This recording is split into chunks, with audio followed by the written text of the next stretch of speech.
watching the Power Play with CJ. Thanks. Two-time U.S. Olympian and current member of the Boston Blades, Hillary Knight. Thank you very much for coming on, Hillary. Really appreciate it. You guys, you got to enunciate a little bit. Oh, thanks for having me. No problem. I'm trying to get you on for a while, and it's good to finally get you. You guys, what, 3-1 of the season? Playing some great hockey. Something like that, yeah. Yeah, you guys lost a tough one tonight, but obviously good team effort. What's it like? I mean, UMass Boston might as well be involved in Eagle Sanctuary with the amount of U.S. Olympians. What's it like playing with Monique Lamoureux and Megan Duggan, players like that you played with nationally? I mean, whenever you can hop on the ice and play a game, I think that's just special in itself. But when you can also play with fellow Olympians, fellow national team members, it's sort of a dream come true, and you can continue to skate and train hard and play with one another and compete together. You talked about hopping on the ice. Now, since Sochi, you've been pretty much everywhere in the world once or twice, right? Something like that, yeah. One of those stop-offs was Orange County, California. What was it like skating with the Anaheim Ducks and being able to take the ice with an NHL squad? Yeah, to be able to take the ice with an NHL squad was unreal. It's, you know, when you're growing up, you watch NHL hockey and you always aspire to be in the NHL or in the show, if you want to call it that. So it was cool to be able to practice, and I'm just waiting for the callback. Speaking of the callback, you talked about wanting to play in a preseason game. Are you still holding that as a goal for next season? Absolutely. I think obviously I've got to pick up the level of training and put on some more weight there, but you know, I've got a tremendous amount of game that I need to take care of between the years going forward. But no, it's exciting, and hopefully I get the opportunity. It would be great for not only our sport but for hockey in general. So now we got the serious questions out of it. 2 more lighthearted questions. As one of the biggest Charles Barkley fans in the world, what was it like golfing with Sir Charles? It was awesome. He is an amazing person, unreal guy. He doesn't have to stop for everybody, but stops for everybody, signs everything, takes pictures. He's such a tremendous man, and it was a very, you know, humbling experience to be able to golf with him. Obviously, we're awful golfers. Oh, yeah. We did end up beating him, which is great, but no, he was great and gracious and really. Ronan was with you guys too, right? Yeah. So that must have been like a buddy cop. He was at the head of the pack. Yeah, At the back, so yeah. I know the 2 of them are friends anyway, so it must have been great to be able to do it acting. Yeah, I mean, hopefully my entertainment of being an amazing golfer invites me back next summer, but we'll see. And then the big question, why brought you on the power play? Everyone remembers that infamous video from Valentine's Day when you guys were in Sochi, including your U.S. teammate, Brianna McLaughlin. Now, you retweeted, but you never addressed the question. Was the answer yes or no? The infamous Valentine video. You'll have to jog my memory here. I made the Believe My Valentine video. Oh, yeah. See, guys, this is what happens when people get famous. They forget about these moments. No, it was just a long time ago. Yeah, I mean, I had sort of an inbox full of Valentine's Day cards. I think I have to be careful this year, seeing how the body issue came out. Oh, yeah, that was, and you mentioned that the ESPN Women's Summit. Every Women Crush Wednesday is like, great. Yeah, no, it's great. I love the sport, and you know, if I could be everyone's Valentine, that would be amazing. So, I mean, I'd say yes, obviously. But no, it was really cool, and it's fun that you guys can support us from afar, especially when we were over in Russia. I felt like we were home. So thank you. You gotta take us up in the offer to play shinny sometime down in Southgate. Absolutely. I'll be there. Oh, really? Yeah. What day?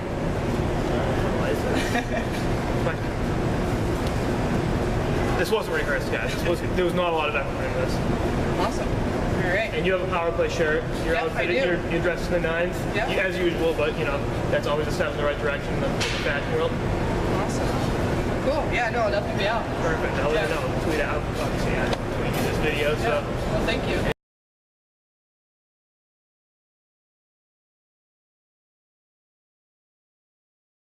Here with Brandon Carlo, the Tri-City Americans 2015 draft eligible defenseman. Thanks for coming on, Brandon. Really appreciate it. How you like your time so far here in Boston?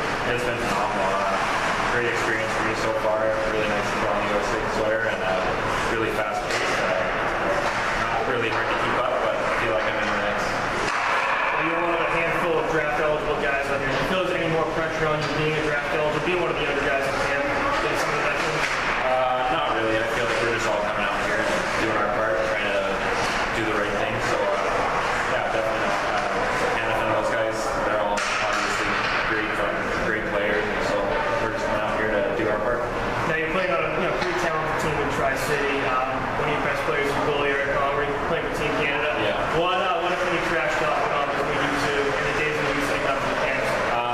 Not much trash talk. He's a very content guy. Absolutely phenomenal goalie, and he deserves to be where he is. And hopefully I can be in the camp or in the tournament as well. Speaking of Tri-City, your numbers improved exponentially from this year, last year, and this year. What's been the biggest reason for your improvement?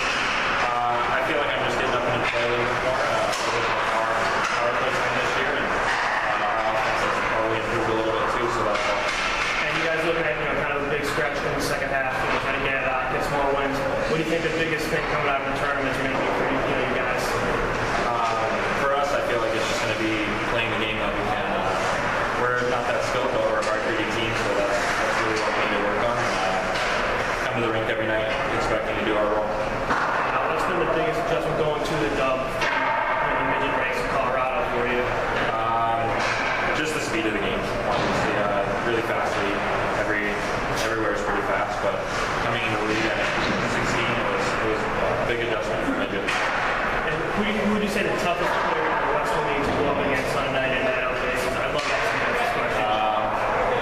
You got your Portland guys, Catan, Bjorkstrand, Delio. They're just quick little guys. Move the puck really well. Hard to keep up with them. And one final question before I let you go. You're a Colorado kid. What do you think of the Broncos' chances this year? This year they break through? I think so. Peyton Manning's obviously unbelievable, big part of the team. So hopefully he can manage to, do better in the Super Bowl. See what happens when Daenerys is put on Remus Island at Foxborough. Before I let you go, gotta give you a thank you gift. A little Christmas style Power Play with CJ shirt for you. Thank you. Custom made. Very cool. Thank you very much for coming over, Brandon. Really appreciate it.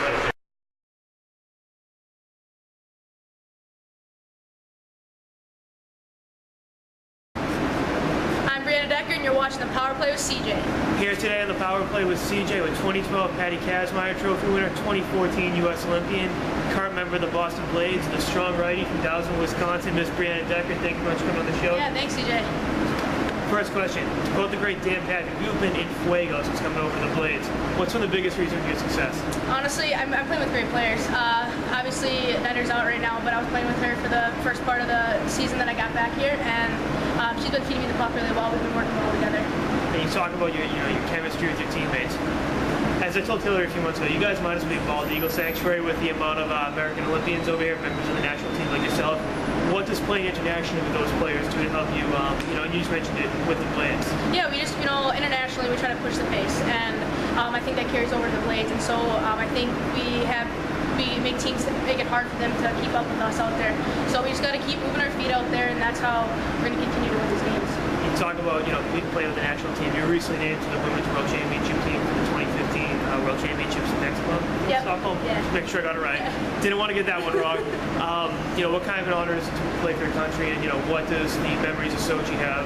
This is your biggest international competition since then, right? Yeah. Obviously it's always an honor to put on that jersey and play for your country. And I think that, we have a lot of, stuff that we're going to get back at after losing the final last year in Sochi. So we'll see how World Championships go. I know we got a really good group of girls that are going to be on the team, and we'll see how it goes from there. And you talked about Sochi. This is Hockey Weekend in America. Tomorrow's the 35th anniversary of the Miracle on Ice. You obviously played for Mark Johnson. I know Jack O'Callahan. One of my favorite scenes in that movie is when they're walking out to the ice to play the Russians. They get all the Western Union telegrams on the ball. Random scene, I know.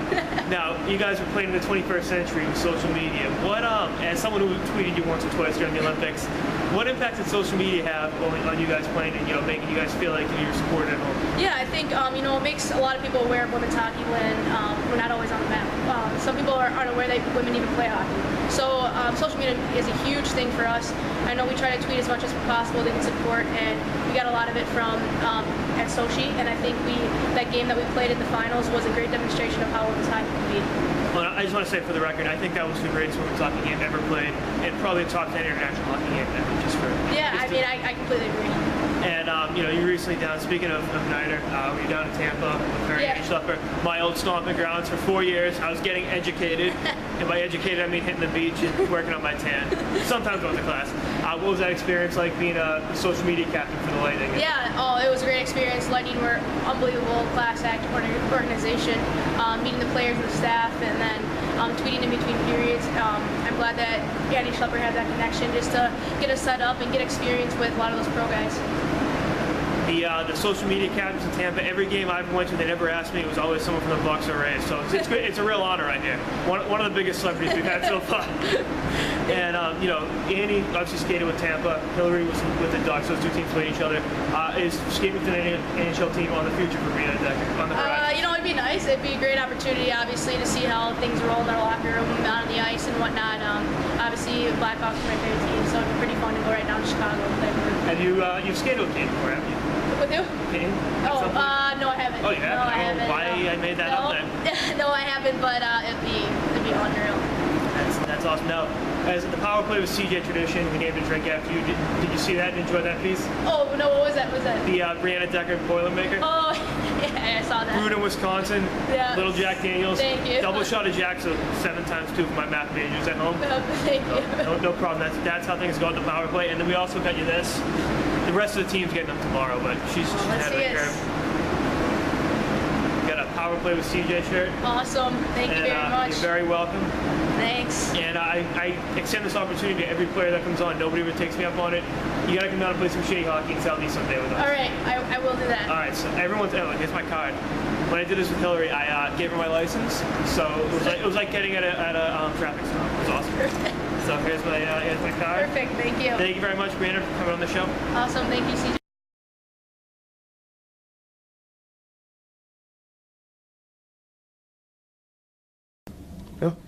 Justin Kirkland from the Kelowna Rockets, left wing.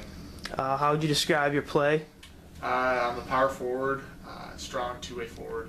I pride myself in playing a 200-foot game, but also have really strong offensive instincts. Now, you didn't play a ton of games prior to this year. What was the biggest adjustment for you going from, a marginal roster player to being an important part of the team's success this year? Yeah, well, definitely the biggest thing coming from midget to the Western League was the travel schedule.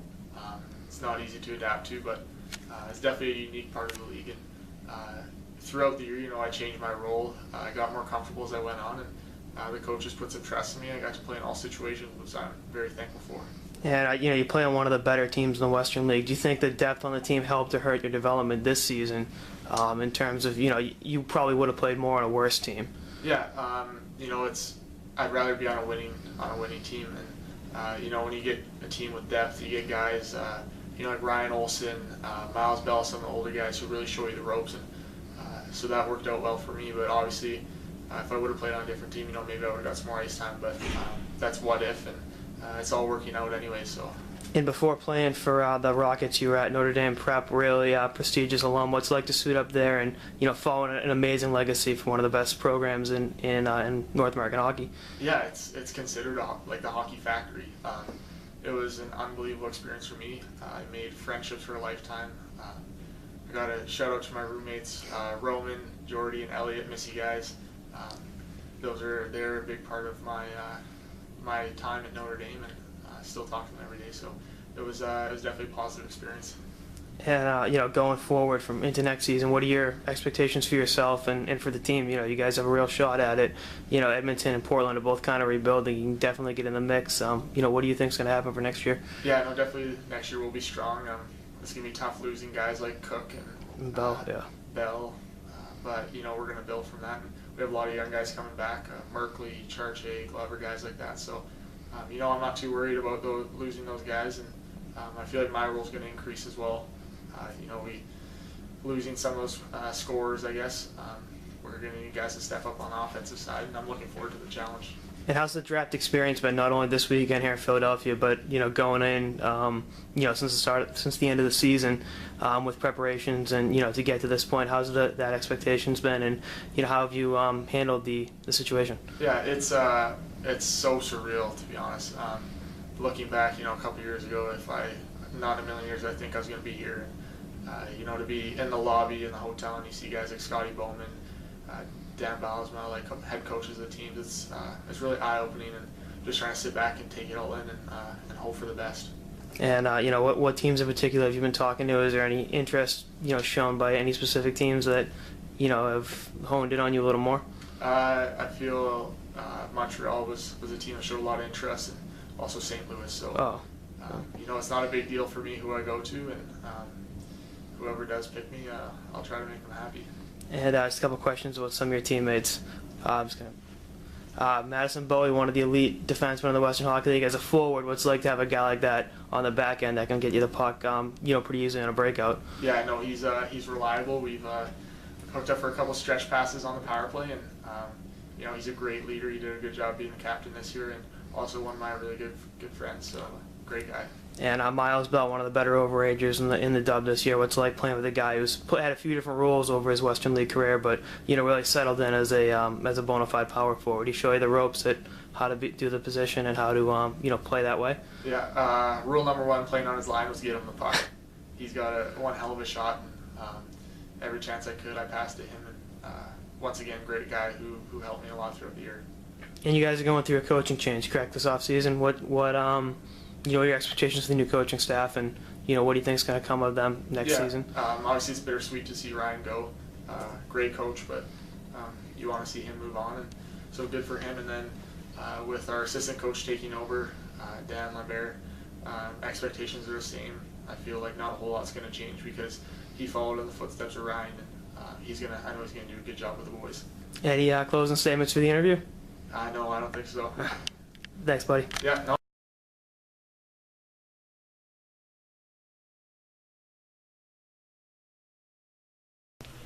I'm Charlie Coyle, and you're watching Power Play with CJ.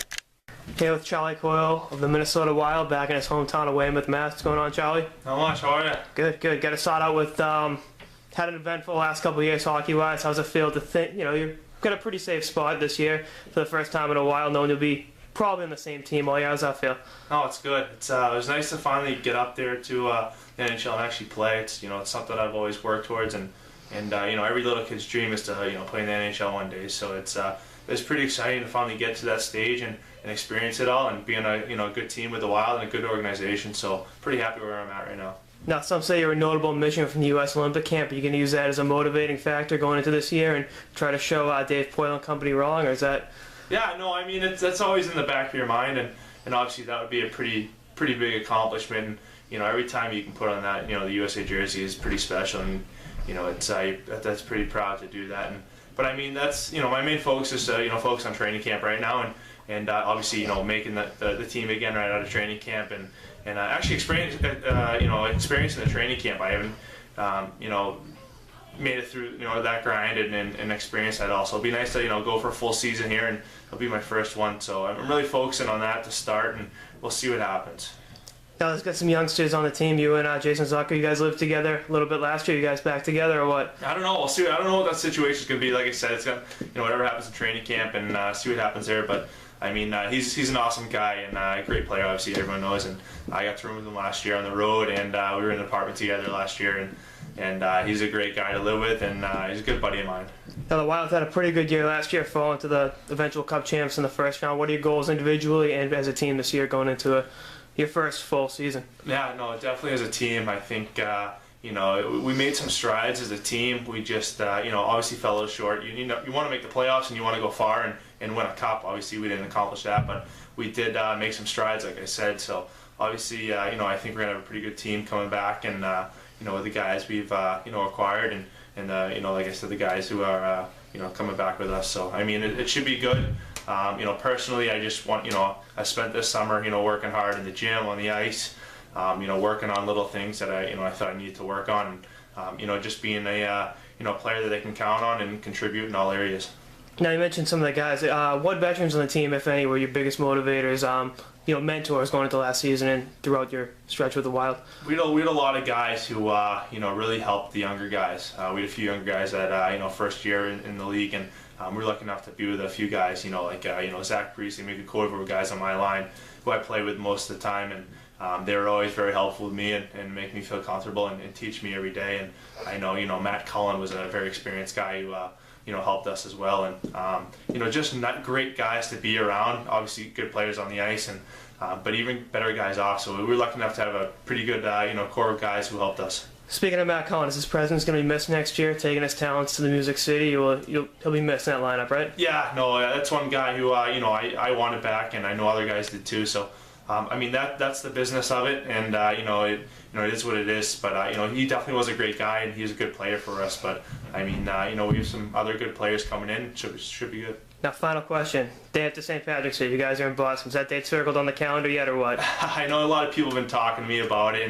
and pretty excited. But I mean, obviously that's going to be pretty special to come to Boston and play on that day, and have the family there. But I mean, I kind of got to put that in the back of the mind and focus on the task at hand, and like I said, training camp and just getting started. So we'll see when the time comes. All right, thanks, Charlie.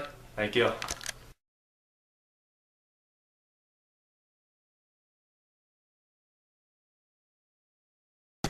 My name is Morgan Klimchuk, and you are watching the Power Play with CJ. Yeah, you're good. Morgan Klimchuk, I play for the Regina Pats in the Western Hockey League. So your team struggled this year. What part, not only getting drafted, but how do you want to improve your team next year through your own play?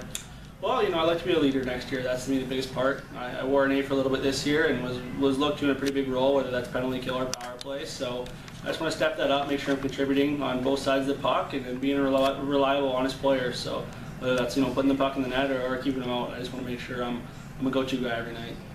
And one of the best Regina players, Regina alum in the NHL is Jordan Eberle. You've worked out with him in the past. What, if anything, advice has he given you for the draft process and your play on the ice?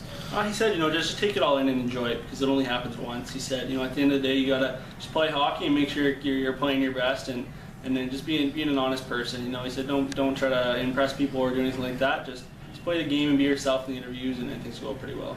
And keeping with the Eberle theme, is there one player in particular you base your game off? You amalgamate your game? Is there anyone? It would be Jordan. That's my NHL comparable player. When I talk to teams and when teams ask me, I think we both play our strong side wing. We're both similar stature, and we both skate in the same way, I'd say. And we create using our vision and our hockey sense, and not just running a guy over or blowing by someone.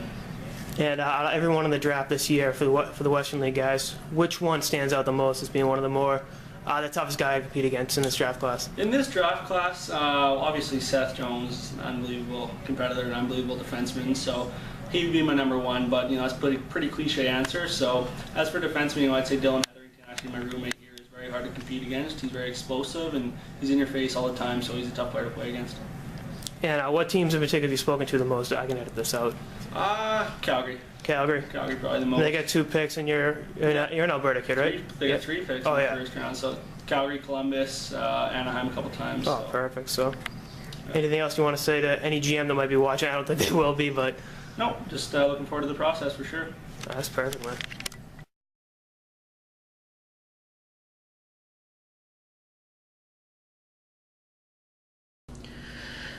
What's up, everyone? Welcome to Power Play with CJ Prospect Profiles. Today I'm focusing on Noah Hanifin, one of the top players eligible for the 2015 NHL entry draft, which should be the revival of Massachusetts hockey in terms of first-round picks. Obviously, him and Jack Eichel projected to go in the top 5. And anything could change in the next 23 months. But I think that draft is going to be in Sunrise, Florida. Down where the Panthers play. I think. So we'll see if I'm right on that. He's playing for the U.S. development team next year. This past year, the St. Seb's Massachusetts prep schedule had 34 points in 27 games as a sophomore, and 6'3" and 190 pounds. I think he could fill out to be 6'5", 225. I mean, he's really got the size, the skating ability, the offensive prowess, and just a great head for the game. I remember hearing about him. It's rare for an 8th grader to crack the lineup in St. Sebastian. Is very, very, very rare. It's rare for a freshman to do it too. And he did it as an 8th grader, 2-3 years ago. And I remember talking to my dad, who's actually his mailman, go figure. And my dad told me how good he was and everything. It's like, okay. And then I'm good friends with his cousin who was telling me, the same sentiments. And got the chance to see him play. I forget if it was this year or last year. And I was like, damn, they were right. And I did the piece this past year, this past December, about is Seth Jones next great? Great. In all quotes. Not just great, but great. American defenseman. And his cousin texted me and said, it's gonna be Noah in a couple of years, and said, Timmy, we'll see what happens. But I think that could be the case. And you look at the common denominator among great teams perennially is having great defensemen. You look at this past year, Chicago having Duncan Keith, Brent Seabrook. You look at the Bruins having Daniel Chara, the Kings with Drew Doughty. Obviously Detroit all those years with Nick Lidstrom. Anaheim, wrote the book with Pronger and Scott Niedermayer. And even Edmonton with Chris Pronger going to Game 7 of the Stanley Cup Finals, having that future Hall of Fame defenseman that combines skill, speed, skating ability, tenacity, and offensive prowess. You get that healthy mix, and anything can happen. I think that's why Hanifin's so highly touted, is because he's got all of those things. And if I hit the lottery, I'd want to see him and Connor McDavid, the projected number 1 pick in 2015, play one-on-one for about 2 hours. I think that'd be an amazing thing, and just a great waste of money. Personally, God knows when you got money, you got to spend it. But I'm really excited to see what he can do, and I think there's going to be an interesting little battle going on here between BC and the Quebec Ramparts, who drafted him in the 2nd round of the Q draft. The I think he was the second American taken, behind Southeast Zone Cam Askew, who we'll talk about ad nauseum as time goes on. But my dad told me from talking to parents and people around him that his family is dead set against playing major juniors because the value of a college education. And obviously Boston College is an amazing school and really one of the top academic schools in the country. And their hockey program does okay perennially. Just a few national championships last couple of years. But you look at how good the Quebec Ramparts have been at convincing American kids to go up there. Adam Rene decommitted from BU to go up there. Ryan Bork decommitted from UNH to go up there. And, those are just a few of them. And I think it's a little bit different not having Patrick Roy there up there now. Obviously he's coaching Colorado. Philippe Boucher, who was a pretty good NHL player. I'm curious to see what he does as a GM of the Ramparts. But that should be an interesting dynamic. He was a pretty good defenseman for a long time. Played a lot of years. Won Stanley Cup in Pittsburgh.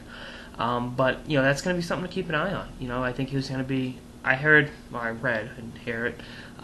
He was the best defenseman they've ever seen in a national team development program tryouts. And this is a program that's produced, Jack Johnson, Ryan Whitney, guys like that. And, for that praise we heaped on him, it's like, okay. Now in fairness, Brian Leach and those guys didn't have the development team that went right from prep school to BC, the NHL in Leach's case.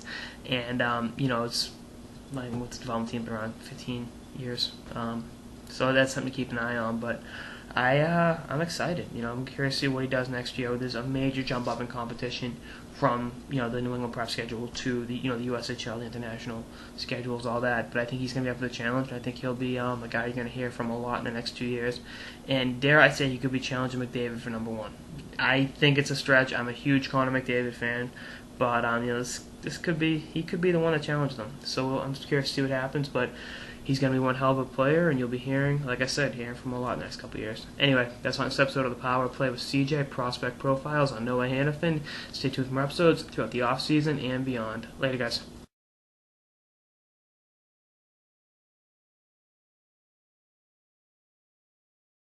Everyone, welcome to the Power Play with CJ. As many of you know, last week I offered an olive branch to Melanie Collins to end our feud, and she took it pretty well, but I wasn't totally getting on board with the Rock and a Power Play with CJ t-shirt. And as many of you know, I made a joke in there in that piece about maybe having a boxing match with Scotty Upshaw at the MGM Grand in Las Vegas. So I figured to throw some more wood on the fire, so to speak. I don't know something about putting stuff on a fire. I'm going to do David Letterman top 10 style of why Scotty Upshaw and I should do that bout in Las Vegas. I worked really, really hard on this, actually. I did in about 5 minutes because I'm wicked smart. But without further ado, number 10, Penn State's Bowen eligible next year. Something has to count competitively in the Collins Upshaw household. That was a lame joke. Penn State was an easy victim. Number 9, this year Jason Zucker of Las Vegas, Nevada became a NHL regular. What better way to honor the state of Nevada breaking out with the game of hockey than to have a boxing match between one of the greatest hockey analysts ever and a pretty good player for the Florida Panthers. Number 8, Pacquiao and Mayweather aren't going to help stimulate the Vegas economy. We got to take it on ourselves, Scotty. I mean, look at it this way, right? So ask not what your country can do for you, but what you can do for your country. One of my fellow assholes said that. I think he was president or something, too. I know he went out with Marilyn Monroe, or cheated on his wife, Marilyn Monroe, once upon a time. Number 7, I've always wanted to be in a Maroon 5 video. The One More Night video, come on, really? I don't have a goldfish, or, a girlfriend, or, a lot of tattoos, but... it'd still be pretty cool. Number 6, does the Mirage have Florida Panthers? Question mark.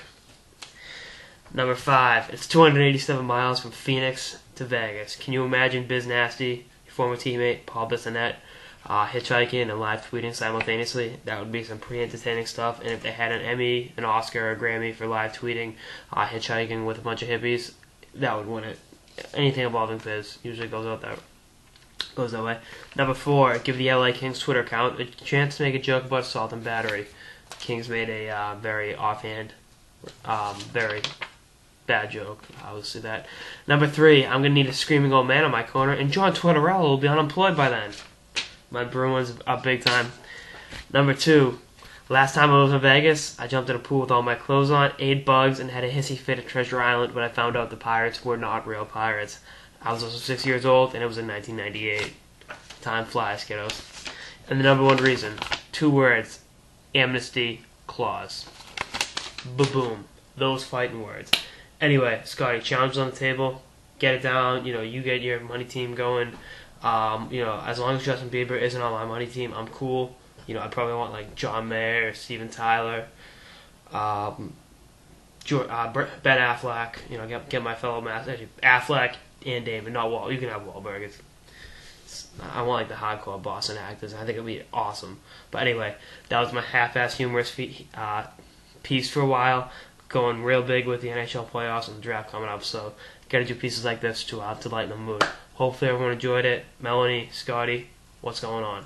You guys rocking Power Play with CJ? I mean, come on. Working too hard at this stuff. That's all I got. Later, guys.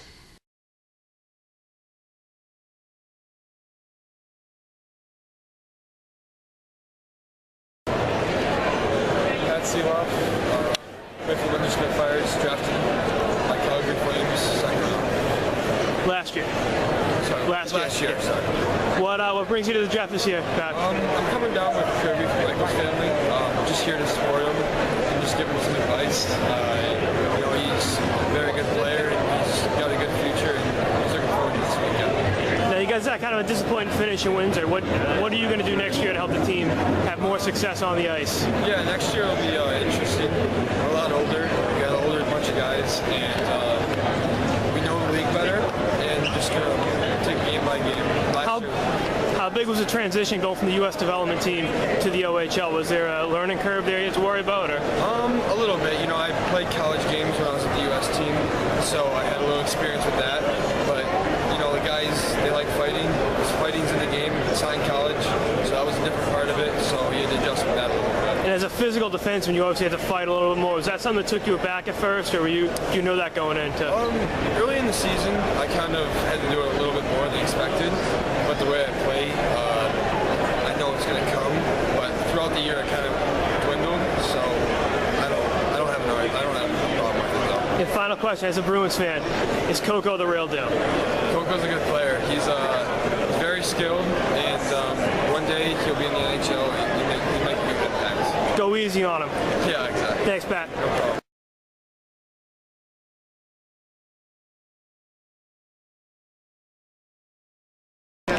Here with Anthony Florentino, Providence College bound defenseman, projected 4th, 5th round pick from West Roxbury, Massachusetts. How's it going, Flo?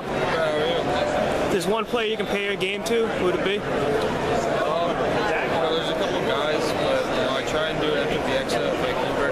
Yeah. I like Jack Johnson's style. He's a two-way defenseman. He's got that grit. He's got that deception. Real offensive. Either Jack Johnson or Kevin Bieksa. Does Jack Johnson being an American have anything to do with you taking after his style? This is a pretty good American behind you. No. I didn't really know a lot about him until I found out he played for the national team in Ann Arbor. And that's when I found out he was American. But he was my favorite player before that. So, yeah. What drew you to Providence College? South Camp, real small school, 180 kids. Providence was the smallest school that I had an offer from. I love the campus, close to home, and Coach Lehman, Coach Barr, Coach Russell are all great guys. What teams in particular have you spoken to the most last couple of weeks? I know it's been a kind of a circus last few days for you guys. The top two teams would be Boston and Chicago. Kind of an irony right there for you. It's kind of awkward talking to them just because of the Stanley Cup and all, but Boston and Chicago would be the top two. Any other teams in on you at all? Or just...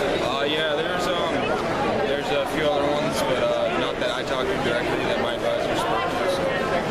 And out of the players in this draft class you played against and with, played with a few of them too, who's the best one that stands out to you the most? They're all great players and all, but JT Compher kind of put it into perspective for me. I didn't play with a lot of them, but JT Compher would probably be my top one. Now, once upon a time, you played with me in a summer league. Am I the worst hockey player of all time? Be honest, this is for the fans. No, you're not. Thanks, Flo.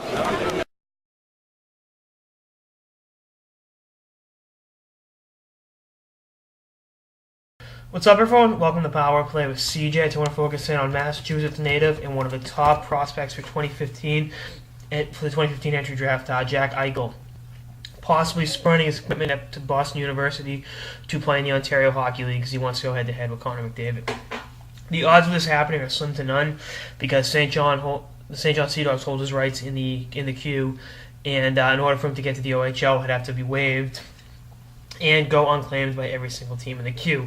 Not exactly likely, considering he's a top 2-3 overall pick in that draft. Obviously, McDavid. That goal he scored against the Plymouth Whalers was pretty nice. Speaking of McDavid, but he wants to go head to head and see how it would match up, and I respect him for that. This is where Canadian Juniors loses me. That and the AHL rule, neither one I'll ever understand. But as an American kid, I wouldn't. This is gonna sound bad. I wouldn't want to play in like Quebec or any place where I have to learn French because I can't learn languages. I have a high IQ. I can't learn languages, so as a humble brag. I mean, I can play for Halifax, Charlottetown, St. John, one of those teams in the Maritimes, absolutely. But playing for Quebec or Drummondville, it would be a difficult time for me. I'd rather play for London. Obviously, everyone wants to play for London, one of the best teams in juniors perennially. But I mean, even the Austrian Generals team like that. I'd love to play out west. Play for the T-Birds or the Giants, Portland Winterhawks. Tri-City's my dub team. That'd be amazing to play up there, Washington State. So maybe this allows. The weird thing was Jeremy Roenick, a Massachusetts kid like Eichel, was drafted both by the Hull, now Gatineau Olympique. When he was drafted, it was Hull, and the Sault Ste. Marie Greyhounds of the OHL. And Brian Noonan from my town, South Boston, played for the, I believe, Brandon Wheat Kings or Portland Winterhawks, looking up right now, in the Western League. And again, Massachusetts kid. So, I don't know. Obviously, it goes by region. The Q has New England. The OHL has New York and New Jersey, and the Dub has California, Minnesota, Arizona. The irony now is I think the Dub's getting the best American talent between Minnesota and California. I mean, California's definitely on the rise in the last couple of years in terms of producing high quality hockey prospects, and actually, and the O has Michigan too, so they really can't complain. But I'd like to see it happen. Obviously, as a BU fan, and I'm going to be back in Boston full time next year, it would be great to have him at BU to watch him play. But I always kind of like the major junior aspect of it because I think it's a more capitalistic system where the kids make a couple bucks, and it's not I'm trying to think the hypocrisy one. Not that juniors isn't lined with hypocrisy. But, let's be honest with how bad the NCAA is. But, whatever way the kid goes, he's going to be a top pick. I don't see him knocking off McDavid. I think, he's going to have a great year next year at BU or, wherever he plays. But he's not going to knock off McDavid. I think it's a long shot he ends up at in the OHL, but it's intriguing. Brian Noonan played for the new Westminster Bruins, which I think became the Chilliwack Bruins, which are now the Victoria Royals. I believe that's how it went, but I got his stats right here. He went right from Archbishop Williams High School to the new Westminster Bruins in the Dub. A couple notable names Brian Noonan played with. Cliff Ronning, former Nashville Predator great, Craig Berube, current head coach of the Philadelphia Flyers, and that's really all that matters. Just heads up, Bill Ranford, the goalie. Anyway, that's next episode of the Power Play with CJ on Jack Eichel possibly taking his talents to the Ontario Hockey League. Stay tuned for more episodes throughout the season and beyond. Later, guys.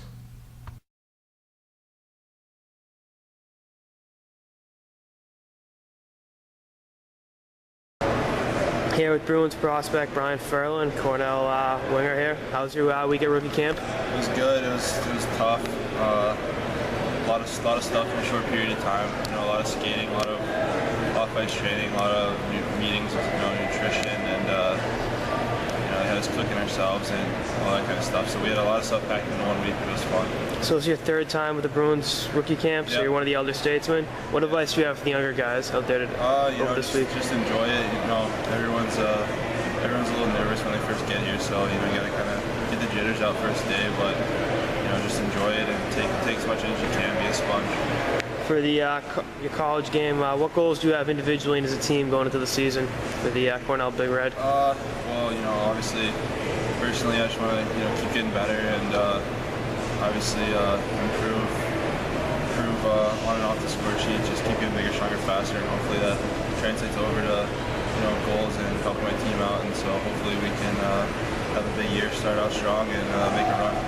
Now you're a Florida kid. What's it like to come up from a non-traditional market, playing for the Jacksonville Sharks, go to the USHL, end up at Cornell, and be drafted by original 6 team? Yeah, it's a bit of a world. Change of scenery. Yeah, exactly. So it's a great town, great city. We got to see a bunch of it. A few times I've been up here, so I love it up here. It's beautiful Florida. It's not what you would really think would happen. So what do you have to say about hockey in Florida? Is it definitely on the rise? Is it getting to the point where it's no longer laughable? Yeah, it's definitely getting there. I mean, I think it was one of the biggest growing rates of hockey in the country in terms of state by state. So it was a big opportunity for growth down there. A lot of people, a lot of new rinks and stuff being built. So I think it's definitely taken off. Some other prospects from Florida with their Carpenter today, and then other organizations, Ghost Pierre and Brady Vale, guys like that. You played with them at all growing up, or? I played with Carpenter growing up. He was on Orlando. I played for Orlando for a few years, so we've been buddies since we were like 10, 12 years old. So it was good to see him out here. If there was one level of your development where you really thought you could have gone to the next level, you were going to the next level, what would it have been, and what's been the most important stop in your hockey odyssey? Well, I think making the USHL was a huge step for me. Just coming from Florida, going straight there, that was obviously a huge leap. So I think Jeff Blashill was the coach that year. He gave me a big opportunity to kind of take advantage of and help me out along the way. And a lot of other people helped me out too. But I think that just having the opportunity to really play in the USHL as when I was 17 and 18 really kind of gave me a boost and kind of jump-started my career a little bit. So the last question, what do you have to say to Boston fans about how you play the game comparable to Bruins of past, with the grittiness and the tenacity? Is that what you bring to the table? Yeah, I mean, I'm a physical player. Try to play big and protect the puck and try to play tough and try to mix in a few goals and assist now and then too. Be a little bit of a playmaker as well. So definitely try to play gritty, but try to play with some skill as well. All right, perfect. Thanks for coming along. Yeah,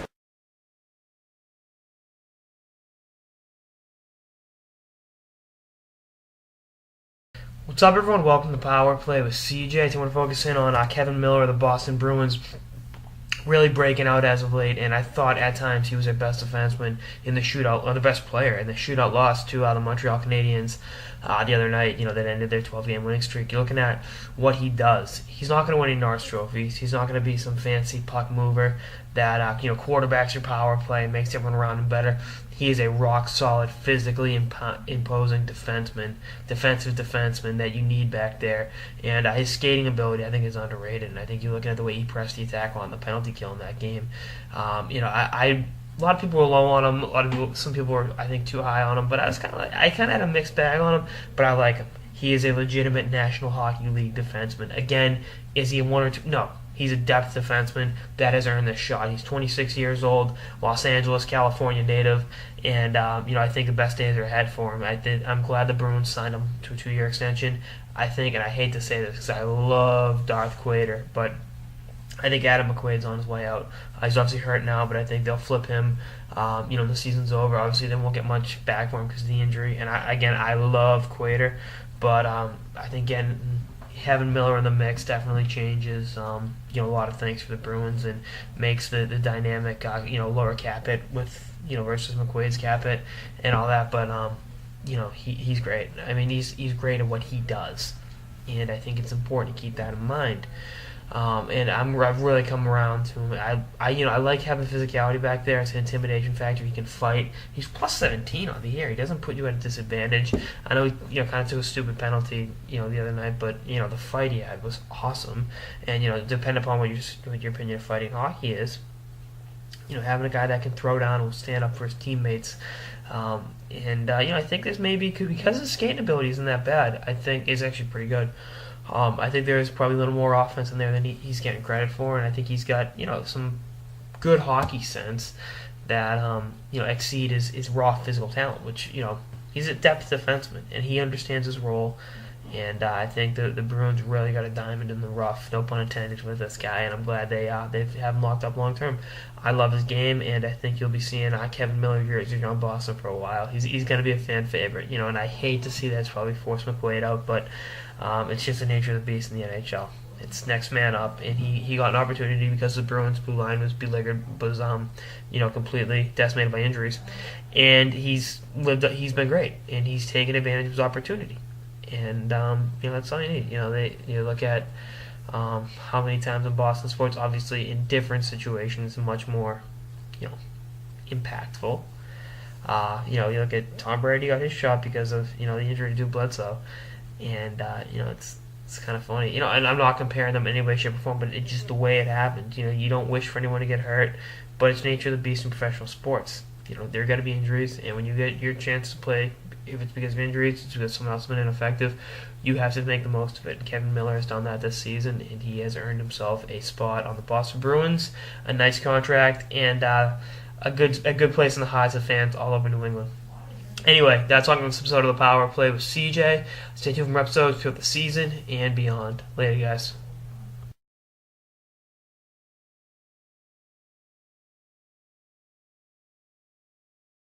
Is Ryan Miller getting moved today, guys? Hopefully. No ass. I hope so. No ass. He needs to go west.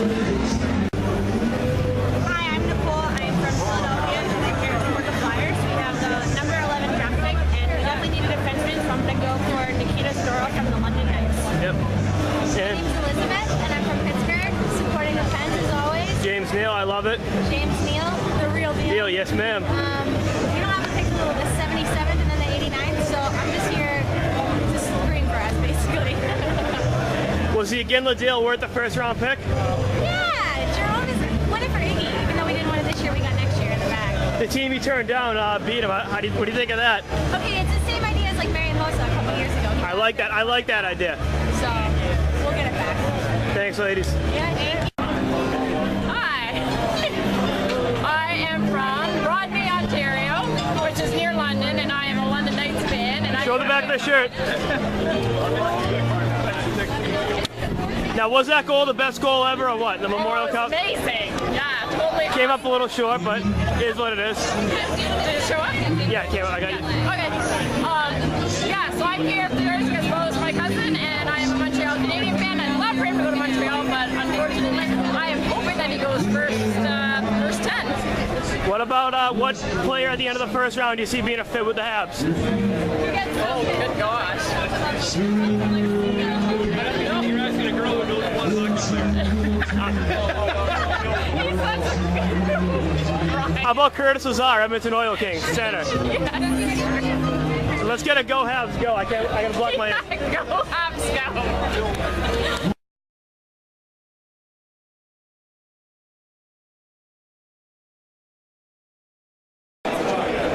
Here with Jason Salvaggio right before the start of the 2013 NHL entry draft in Newark, New Jersey.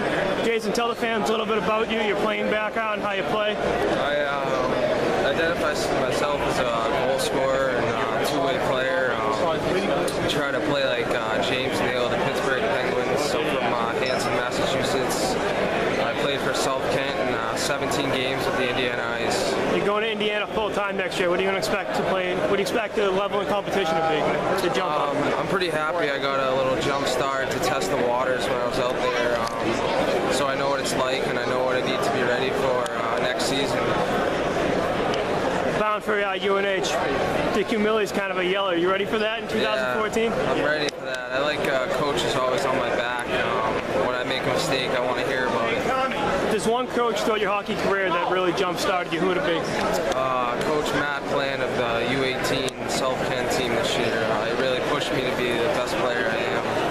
Now, you and Florentino were teammates this year, obviously. Any little friendly wagers on who goes first, or? My money's on Florentino.